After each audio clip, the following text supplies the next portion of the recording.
My name is CURVE CL250. My responsibility here is to look after maintenance strategies, of course improving and looking after the plant availability. We experienced lots of problems with the previous pump. The impellers only last between 15 and 21 days. Pump Abrasion come to site.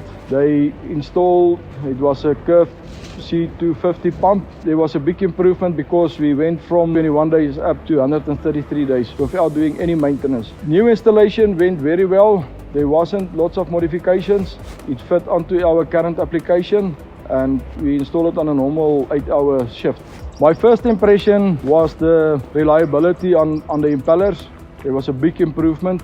Instead of replacing 2 impellers every month, it went up to 133 days. The labor that was necessary for that application we could use on other applications, and I will highly recommend Pump Abrasion. Service was very good and the pump is new technology, lots of improvement.